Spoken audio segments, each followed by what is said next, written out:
Hey guys, Dylan from the Geek Duo here, and today I'll be bringing you my reaction to Percy Jackson Season 2, Episode 7, titled I Go Down with the Ship. With a friend in danger, our heroes must risk everything to continue their quest. So, this gets its title from Chapter 16 of the book, and as I mentioned in the end of the last episode, there's a big issue with this title. In the same way there was an issue with Nobody Gets the Fleece, in that they changed the way things were done so that where the title actually comes from didn't actually exist anymore. I Go Down with the Ship is meant to be in reference to the Queen Anne's Revenge, which they don't have.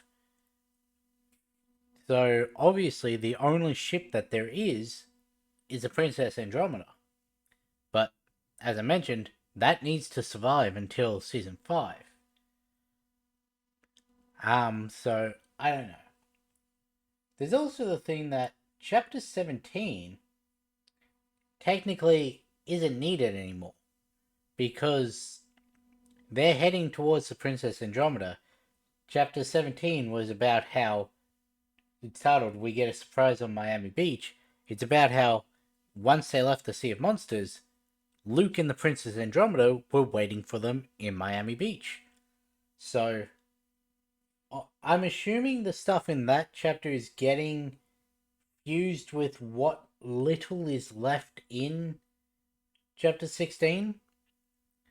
And I'm also expecting chapter 18 to happen in this episode, leaving the new stuff that we've seen in the trailer of Luke's forces attacking Camp Half-Blood, chapters 19 and 20 for the final episode. Which, as I mentioned last week, of if this week was not a double release, that'll be coming out in about a month. Possibly even a month from the day it's actually released. My reaction to. Because next Wednesday, I go in for back surgery. I'm in hospital for 2 weeks. Gonna need more time to recover after that before I'm able to just sit here and do a reaction, according to the specialist and everything. So, yeah, it'll be a while before I get to see how this season ends. Um, but this is the shortest episode of the season by 3 minutes compared to the last episode. And yeah, I'm just waiting for it to load up. I should have done that earlier. But let's get this started in 3, 2, 1, go.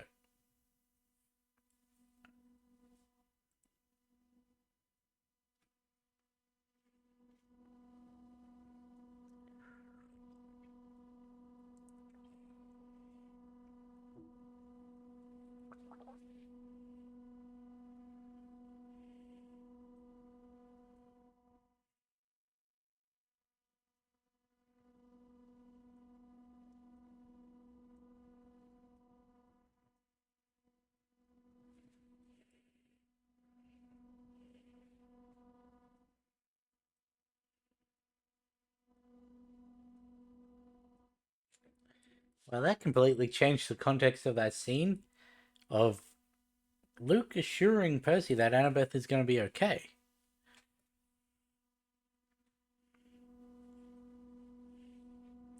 That is one thing that does unite Percy and Luke.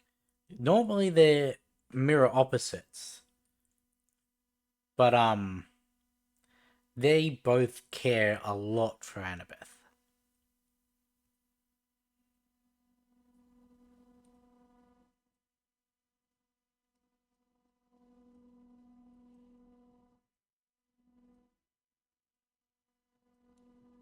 That's a, I was about to say that's our first shot of Chiron, but no, he was in the chariot race episode.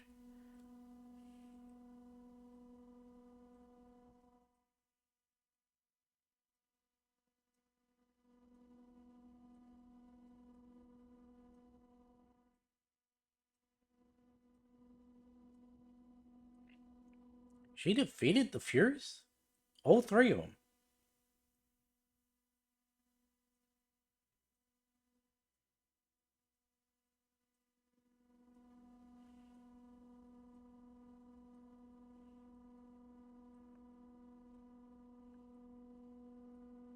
I've never really thought about it, but Zeus transforming her into a tree is somewhat similar to what happens with dryads and satyrs and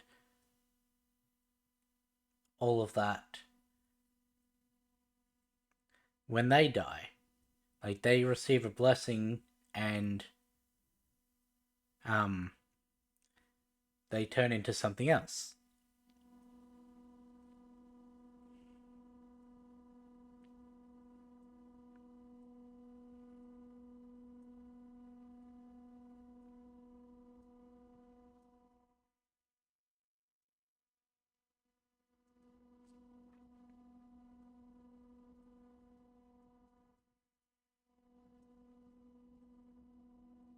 Hmm.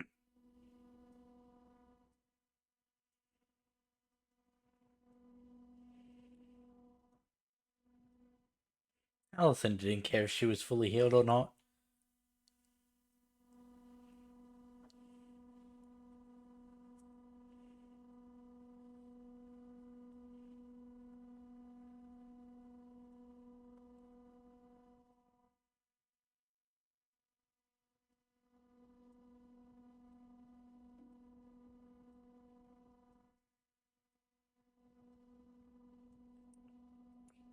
They landed in Long Island, okay?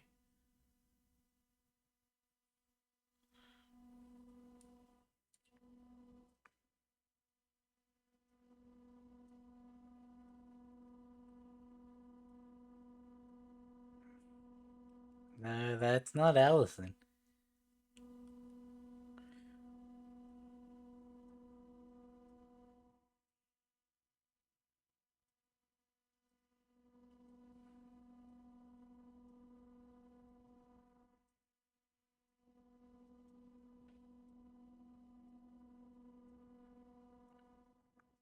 Interesting. Now, is he actually using charm speak or? I don't think so. Then again, he did convince the dockhand.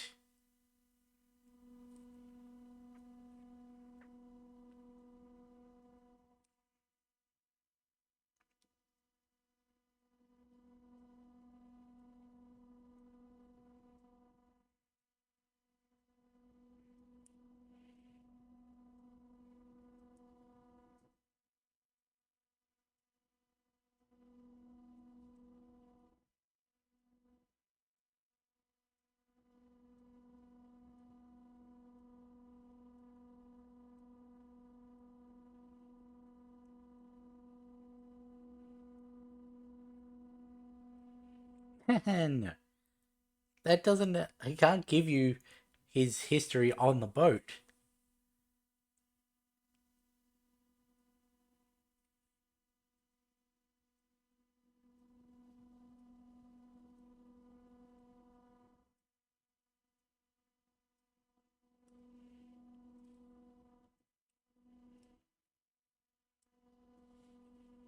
Hmm.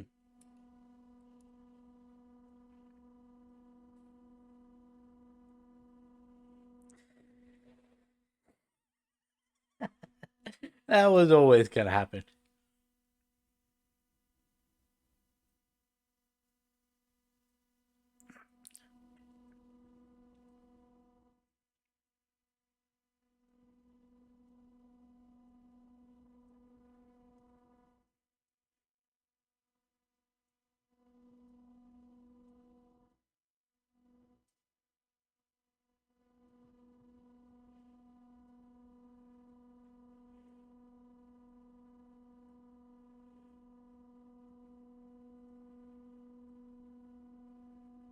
I forget if we've seen the history of that.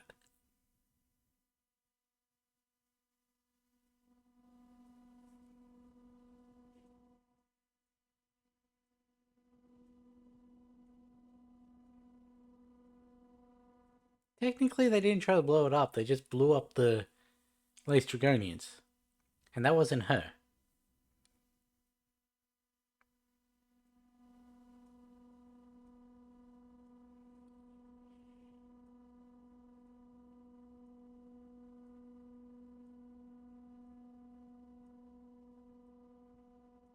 Hmm.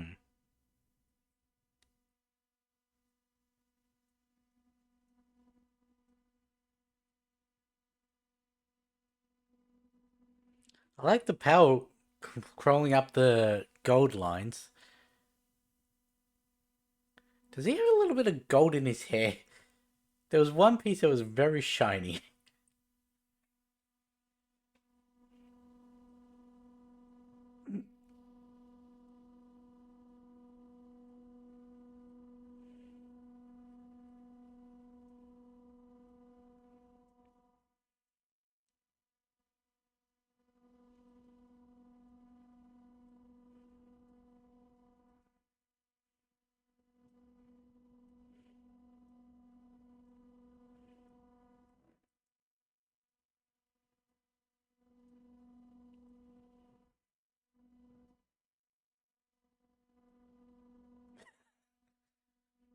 I thought she was gonna nick one of the Myth of Magic things. Hello, Blackjack.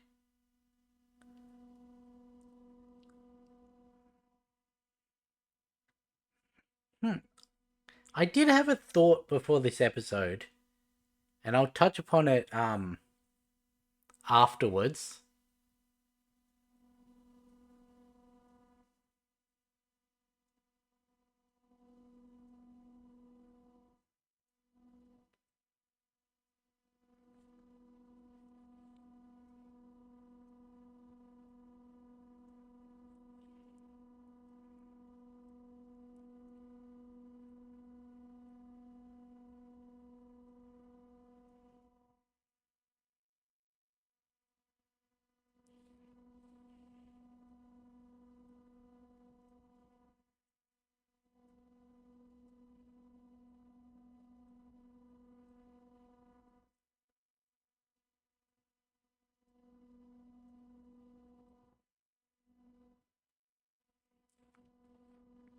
Nice to see demigods falling for the same thing that regular mortals would.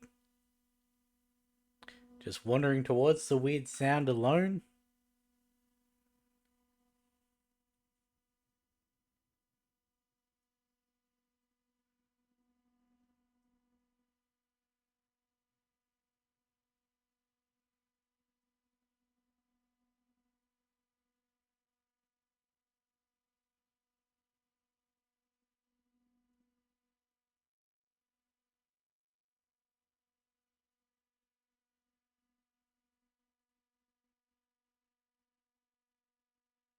Hmm.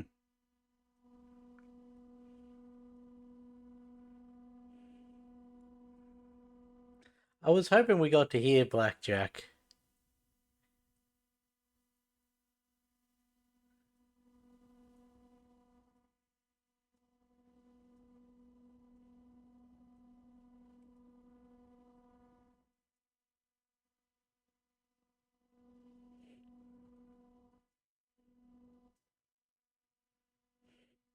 Okay, well, I don't think she really gets a say in what cards you.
Yes, and that was Percy leaving. I thought that was Ellison arriving.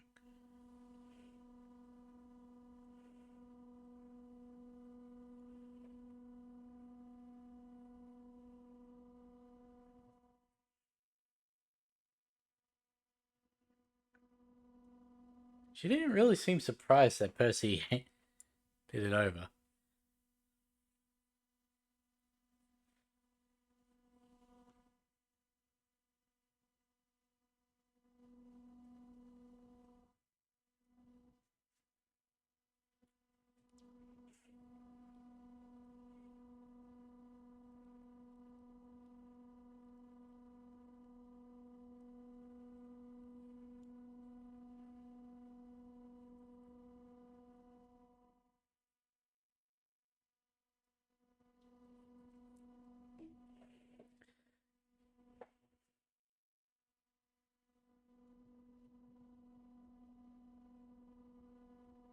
Yeah, but who?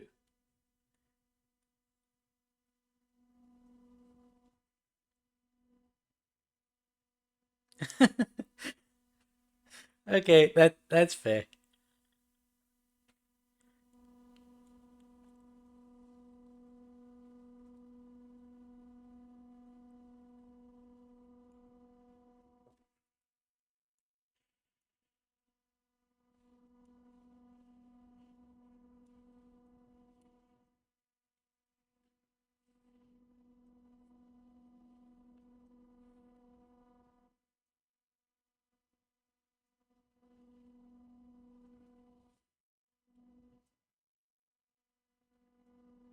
Hmm.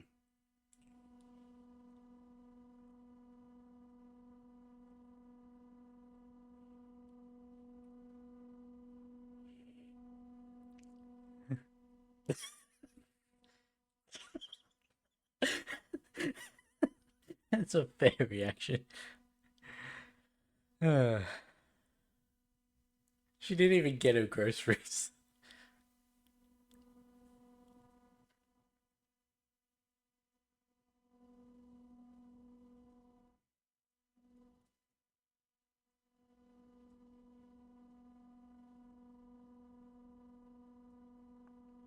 Kill the son of Poseidon. That's what we heard in the trailer, isn't it?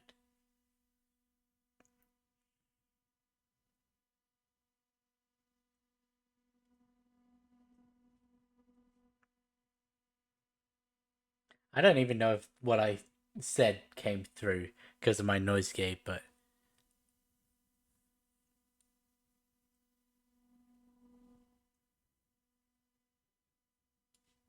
hmm.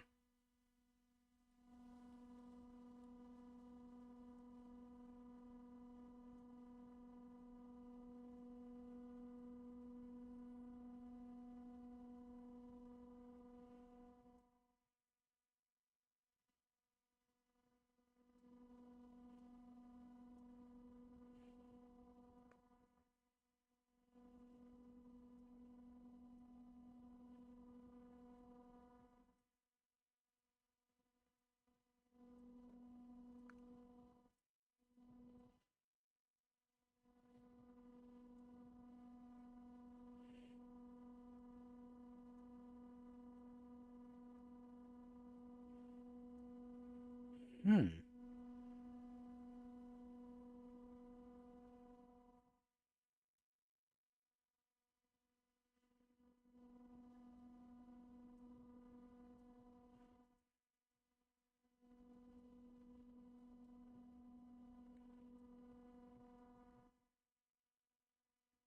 And you've just revealed you're free.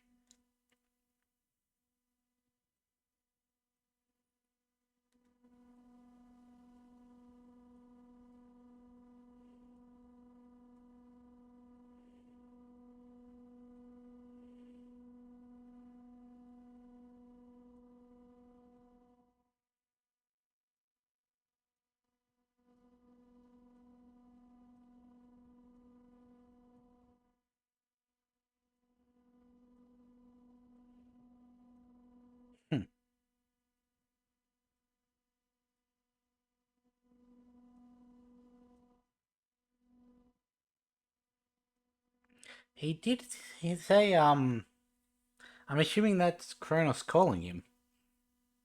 I was gonna say, he did say that Kronos speaks to it. Ah, she wrapped herself back up. Nice. Okay. Smart.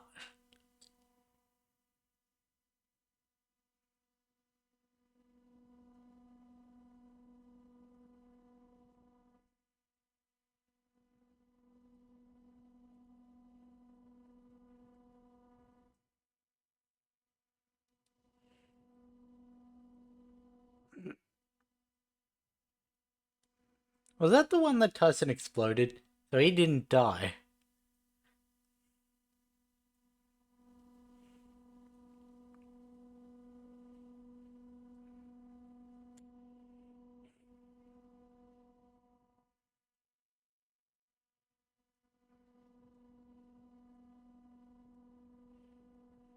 Grab a second spear and an axe.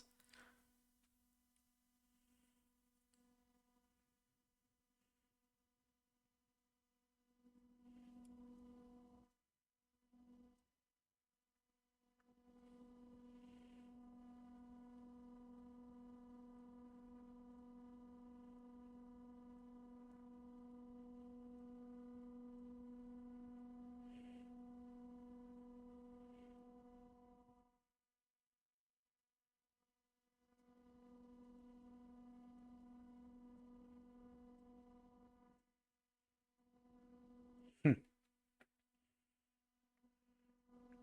The irony that Clarice is going to be going down to save Annabeth, and he went up to the fleece.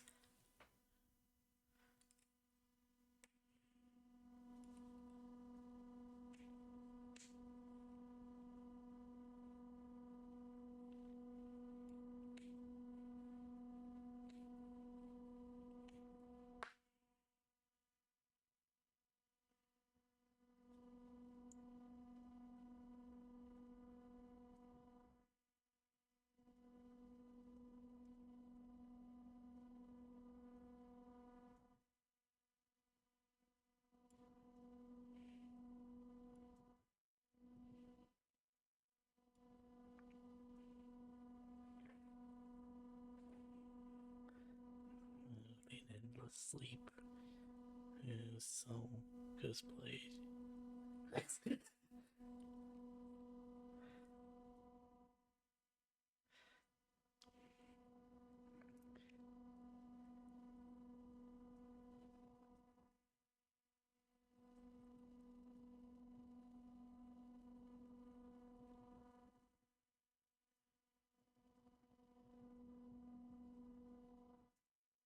No, she didn't though.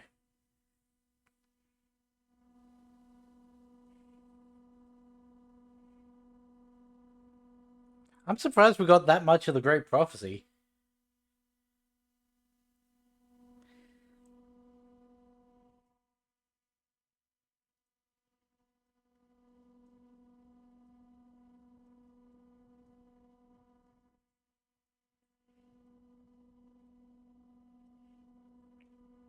Hmm. Now there were still two lines that weren't said, and the fourth one wasn't finished. Though there aren't many R words that rhyme with sleep.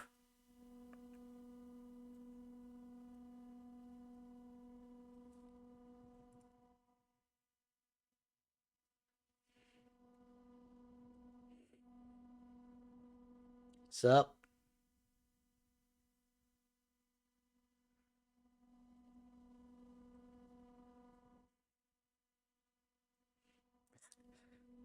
Oh, fucking punched him in the kneecap.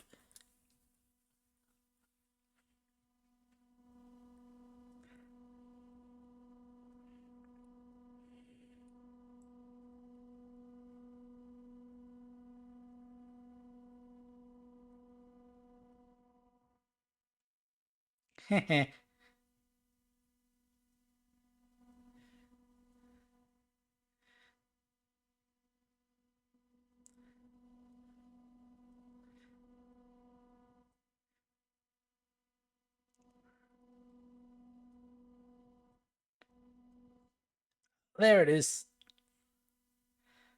I was about to say, I didn't notice him get stabbed because I did point out in the trailer that he had that cut in his shirt with the ring of blood on the boat, but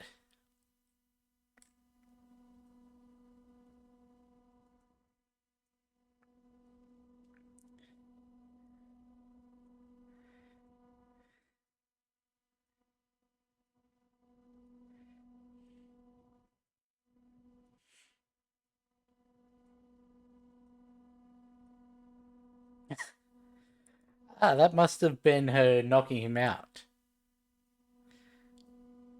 You don't normally see a motion done again to link it up in a fight.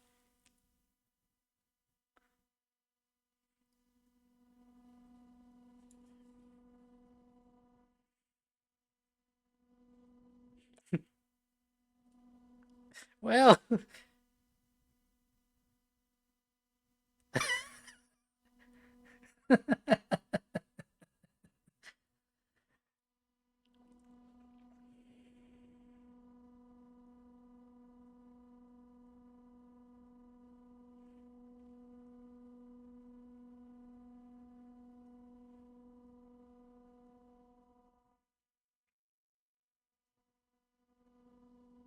oh, hey, they let her out. Okay.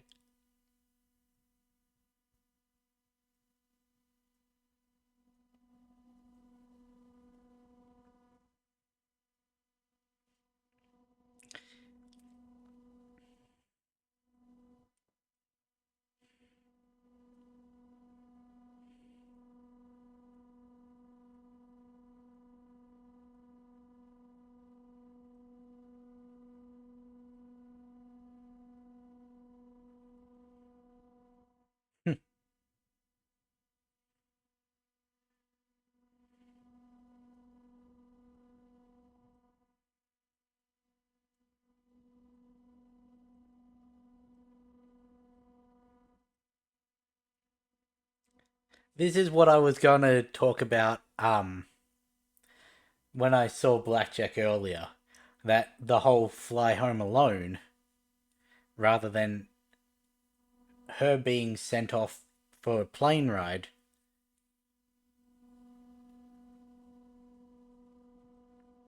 You would have failed without your friends,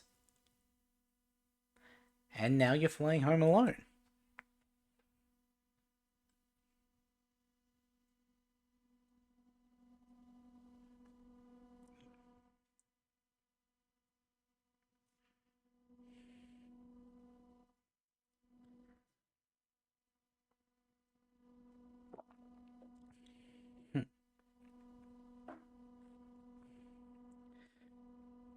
Half expected her to say, "We're still not friends."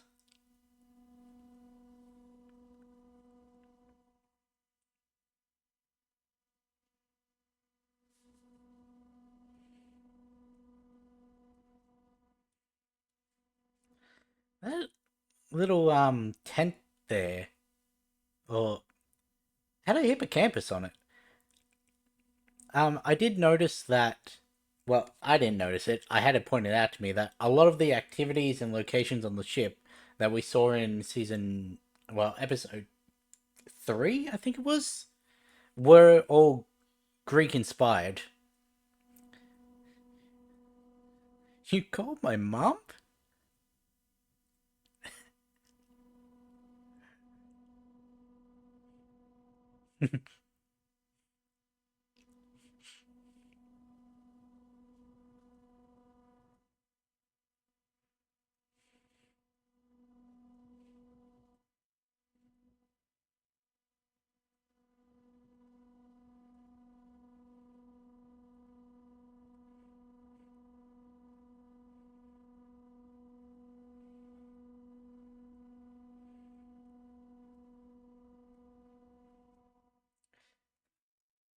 So, chapter 18's just not in this. And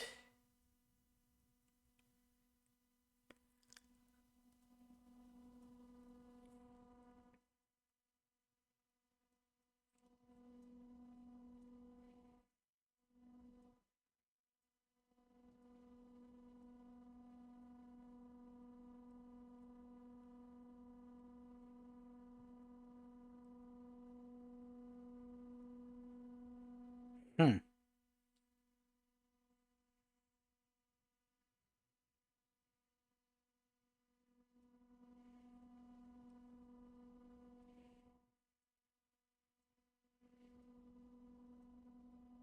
Why do I have a feeling she's gonna be what stops the final battle?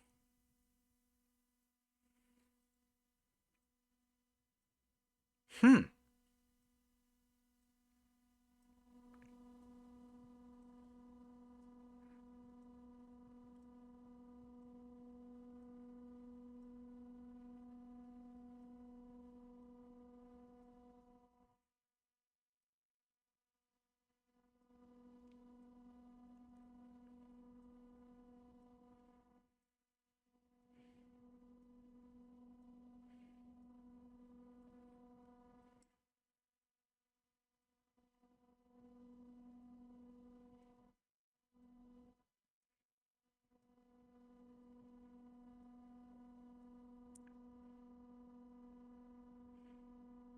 There it is.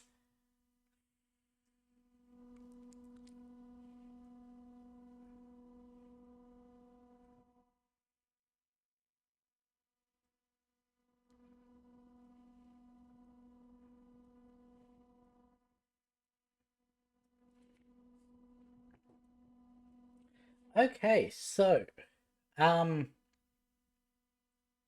a lot of big things in this. This was pretty much just we get a surprise on Miami Beach. The whole infiltrating the ship, dealing with Luke's forces and everything.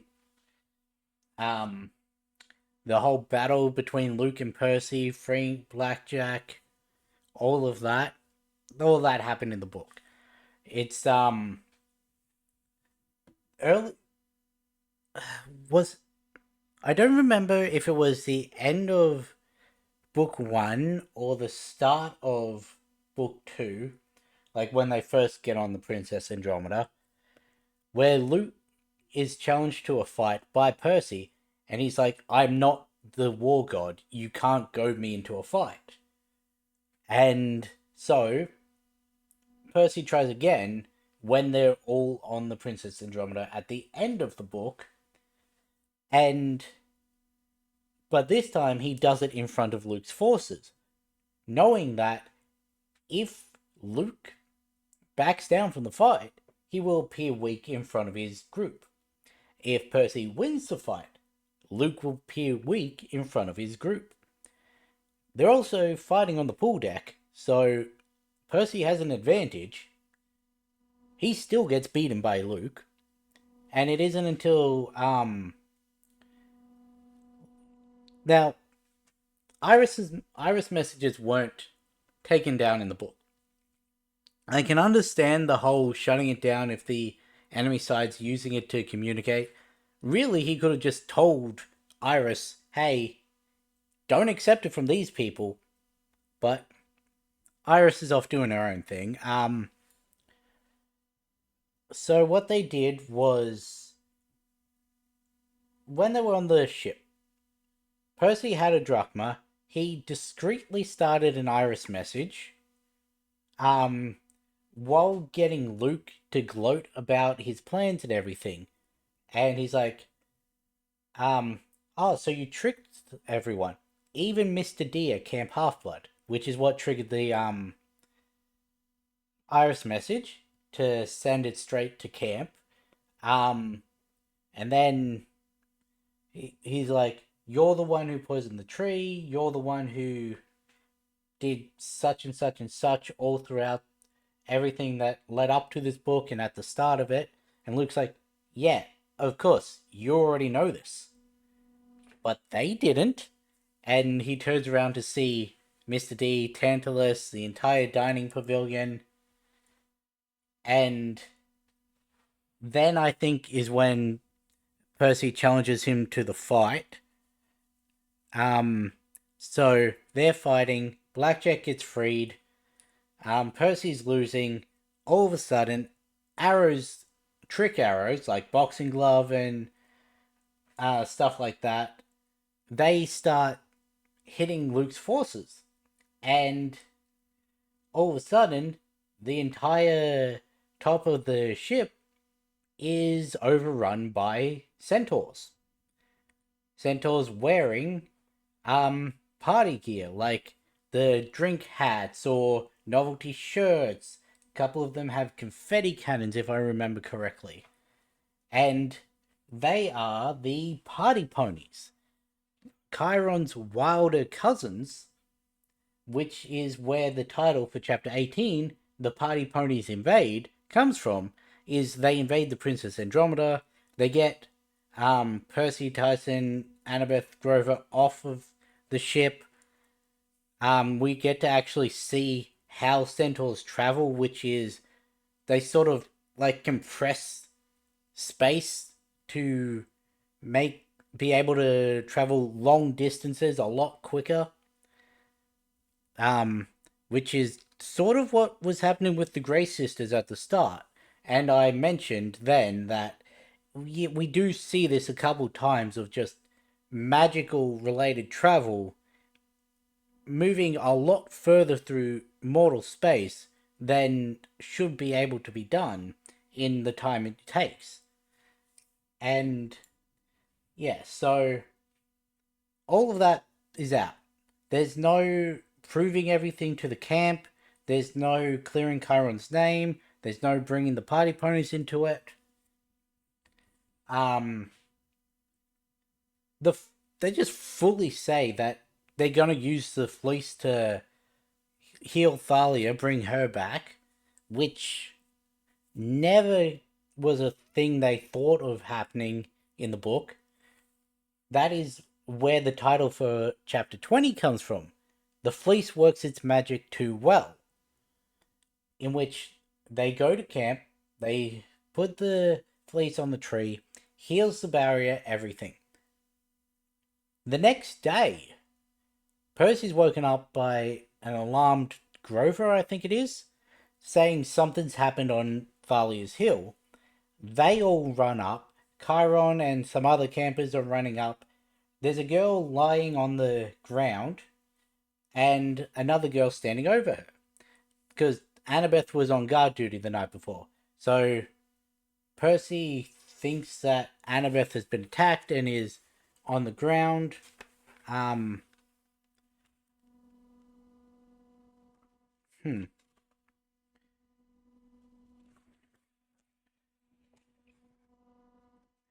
And then Percy realizes that no, the girl standing there, I had to double check. The girl standing was Annabeth, and the one on the ground he didn't recognize. Had jet black choppy hair, electric blue eye, punk rock aesthetic, and he's on the ground. He's like trying to help her. He's like, she needs nectar and ambrosia. Everyone's just standing there staring.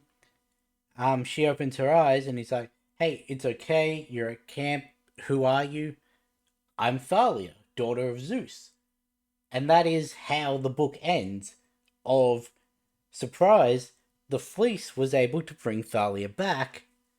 All of a sudden, there's a new contender for who the prophecy can be about. But they fully intend to use the fleece to bring Thalia back. Like, I thought that Thalia in the vision said, "Get me out of here." No, she said, "Let's get out of here," which I think may have been an echo of what was said in a previous scene with her. So I just had the wrong interpretation that ended up being what the same conclusion that Annabeth came to was, of her being told to get Thalia out of the tree. There was also the cracking of the tree and everything, so that sort of helped. But yeah,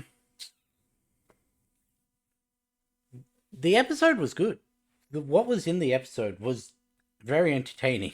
Seeing the Clarice and Percy at odds, still butting heads even this far into everything. Um, Percy, like, yes, he did use the prophecy lines against Clarice, but he also said what was needed to motivate her. because, and she also had the whole not letting anyone else die to tie into it as well. Um, where Percy originally goes for Annabeth, she goes for the fleece, and then she's the one who saves Annabeth. He's the one who gets the fleece. Like, that was interesting. Having the fight with Luke and Percy be confined, like no one's there to witness it. But then again, we do know they face each other on the battlefield in Camp Half Blood, so they're gonna be seen fighting each other. Um, but yeah, it's just they took the party ponies out. They took clearing Chiron's name. Like,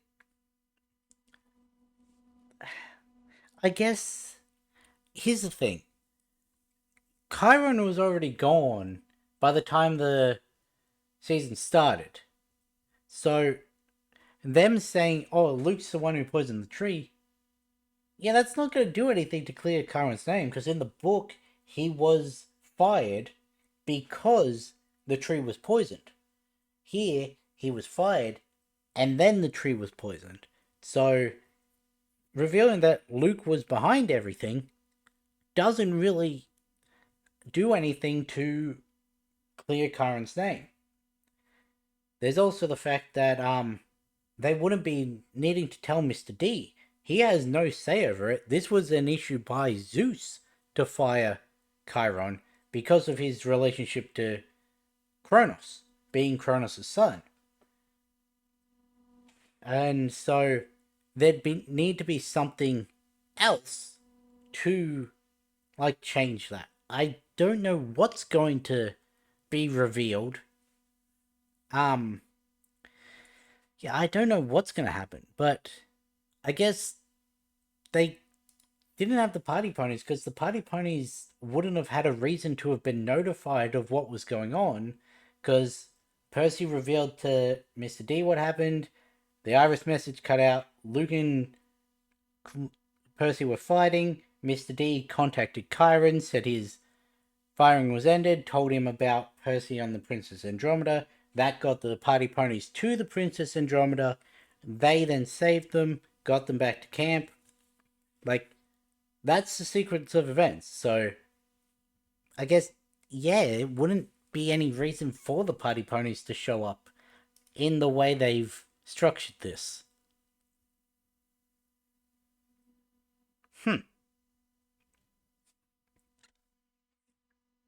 I still would have liked to have seen them. We did hear them in episode 2 behind Chiron.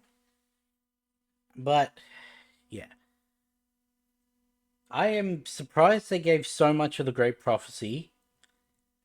A half-blood of the eldest gods shall reach 16 against all odds, see the world in endless sleep. A hero's soul cursed blade shall, a word starting with R that rhymes with sleep. And then there's 2 more lines after that. I'm not going to say what the lines are. Also, I always forget one line from the prophecy, and that is see the world in endless sleep. I have lines 1, 2, 3, 5, no, 1, 2, 4, 5, and 6 memorized. I'm like, there's something else there. I can't remember what it is. So, I should possibly now remember it, having heard it be said. But I don't know. Um, Still not really sure what Percy's dream about Thalia is. Because, like, it came up back up in this episode. The whole her wearing Kronos' outfit, holding his lantern, and zapping Percy with it while he's surrounded by a whole bunch of dead campers.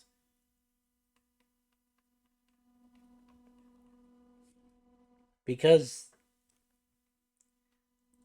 considering Thalia's fatal flaw, which isn't going to be touched upon by me right now because it plays a part in the next season at the end. So I'll probably touch upon it then, but probably not beforehand. But she looked older than she was meant to in the flashbacks with Luke and Annabeth, because she was meant to be 12, I think.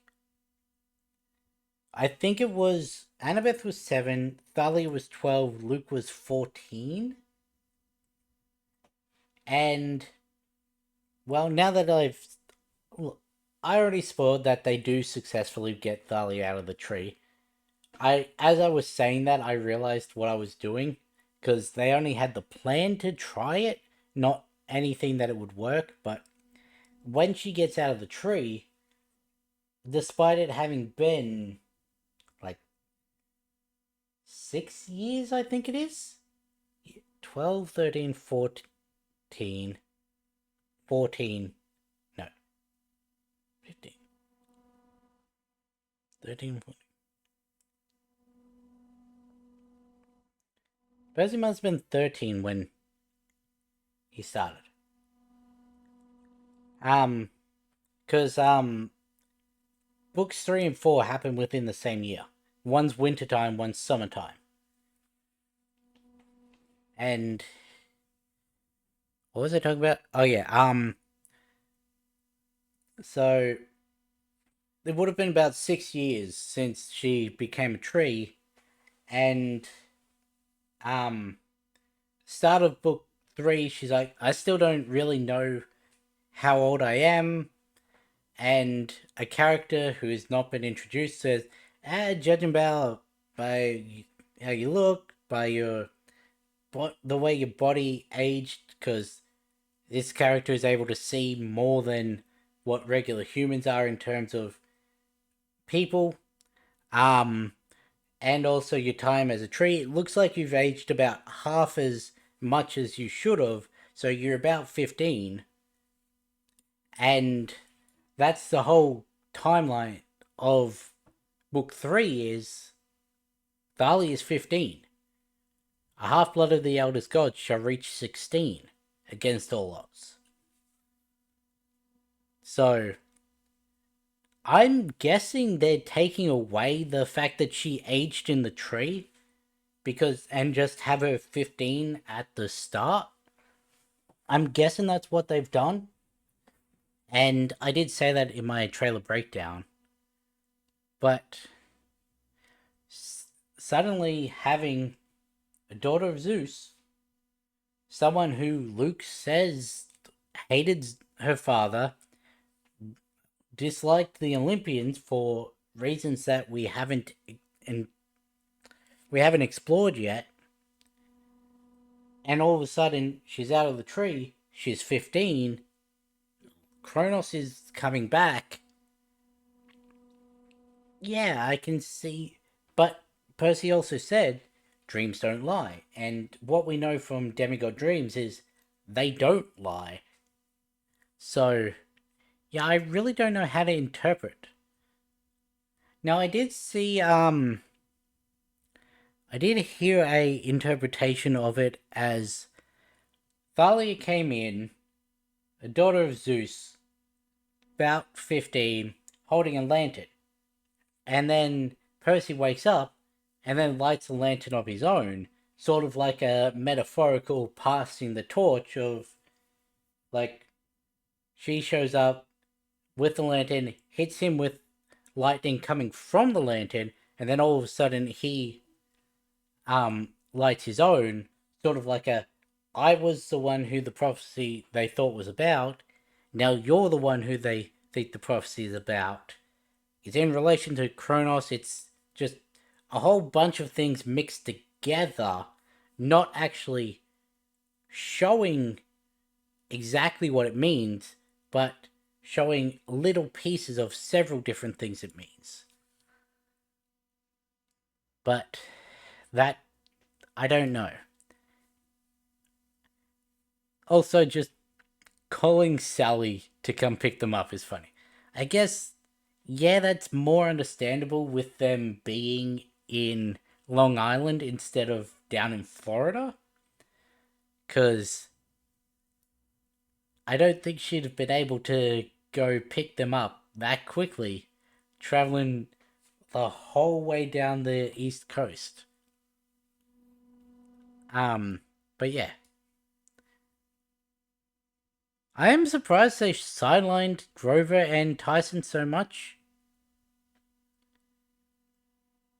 Also, having a child of Aphrodite on Luke's side, I don't really see that. And did he actually have Charmspeak? Because that is an incredibly rare ability of children of Aphrodite.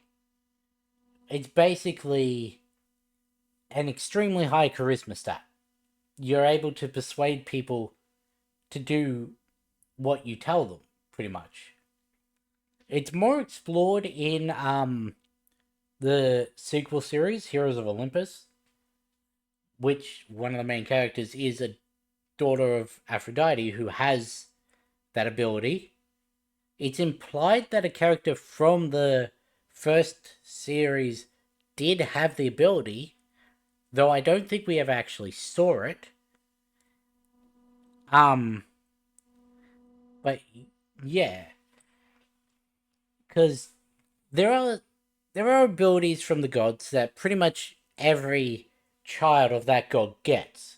Like, um, well, we don't really know, but we can assume, given that Percy and Tyson are both sons of Poseidon, the whole breathing underwater, um, communing with sea life and all of that. Um, don't know if Tyson heals in water like Percy does, but that could be a specialty ability that Percy has from Poseidon. There's also the implication that other parts of Poseidon's domains, the things that he's the god of, because he is the god of a lot of things, some of them have passed over Percy, but could have been utilized had the powers fallen differently. So there's that implication. We've seen Thalia utilize lightning. She's able to generate lightning and use it in her attacks. Um, but again, Zeus is the god of more than just lightning. So we can assume that lightning is a base ability, but there might be other things that other children of Zeus could use if they existed. Um, or that maybe she could have had, or possibly does have, that we just haven't seen. Children of Athena. All of them are incredibly intelligent. It's just some are architects, some are artists, some are, well, I don't really know what else. Like, some of them are leaders, like strategists and all of that. Because Athena is the goddess of wisdom and war, well, battle strategy, um, so on and so forth. Um, Children of Apollo, archery, music, medicine, all of those are different abilities that we see characters use. And then you've got children of Aphrodite. They're able to sense and, in some ways, influence emotions within other characters. Um, Strongest is the feeling of love, obviously, but they can manipulate other abilities, and rarely they get the ability to charm speak. I remembered what I was talking about eventually, and so him having that ability is very surprising.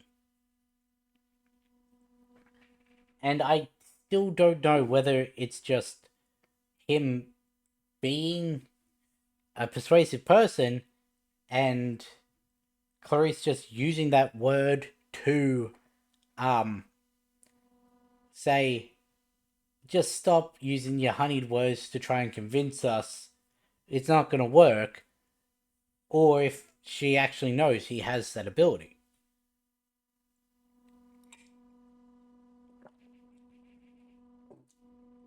But yeah, I'm gonna end this one here. I spoke for almost as long as the episode went, so that's a little sad. Um, but yeah, I'm very the next episode's obviously going to be the battle at Camp Half-Blood. Having taken out pretty much all of chapter 18, getting they're probably not going to do chapter 19, which is once Chiron's back and everything and all of camp is saved, they have another chariot race to celebrate everything. Percy and Annabeth do work together this time and absolutely dominate it all. At least I think that's what happened. Hmm.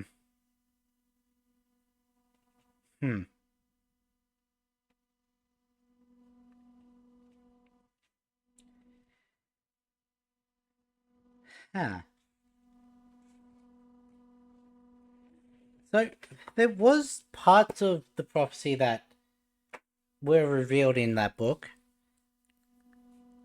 because I just managed to flip open to a page of Chiron being back at camp, saying, basically saying, "I know Annabeth told you part of the prophecy." He's like, "Don't blame her. I made her tell me." And it's like, "Am I the child of the prophecy?" He's like, "I wish we knew. For all we can do now is train you as if you were the child, and then see what happens later down the line." I don't know how I managed to open to that exact page, but yeah.